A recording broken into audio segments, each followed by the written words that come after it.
ხო არის გამონათქვამი ყველა მღვდელს თავისი მსმენელი ყავსო. ყველა სიტყვას თავისი აუდიტორია ყავს. ხშირად არის მამაო წმინდა მამებზე ისაუბრეთ წმინდა წერილზე.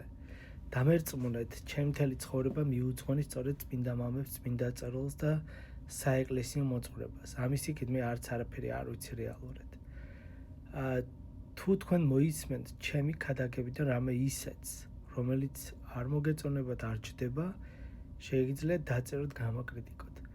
მე კი ნუ მომისმენთ მღვდელს, ანუ ჩემი პატივისცემის და სიყვარულის გამო კი არა, მოусმინეთ ჩემს სიტყვას, რას ვამბობ და ის სიტყვა განსაჯეთ.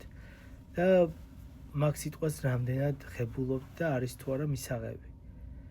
სხვა შემთხვევაში, იმიტომ რომ მამა ანდრია არის, ან თუნდაც სხვა მღვდელია, ავტორიტეტის გამო კი არა, სიტყვის გამო. კონკრეტული სიტყვა შეიძლება იყოს მისაღები, ან იყოს მიუღებელი. მე ძალიან უბრალოდ მივიღებ ამ ყველაფერს, იმიტომ რომ მე არ ვარ უცდომელი, უცოდველი, მე თქვენთან ერთად ვსწავლობ და რაც ვისწავლი, იმას გიზიარებთ. თუ რაღაცაში შევეცდები, არც მომერიდება, ბოდიში გითხრათ და თუ ვინმე დავაბრკოლე. მაგრამ ამ ეტაპზე, რასაც ვამბობ, ჯერჯერობით არგუმენტირებული წინააღმდეგობა არ მომისმენია, გარდა ემოციური თქმისა, რომ მამაო ამას რატო ამბობ.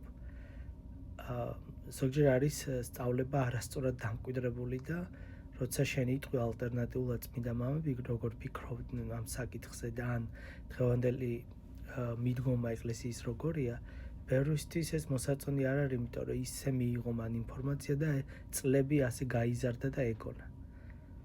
არა უშავს, ერთად გავიზარდოთ. მიყვარხარ.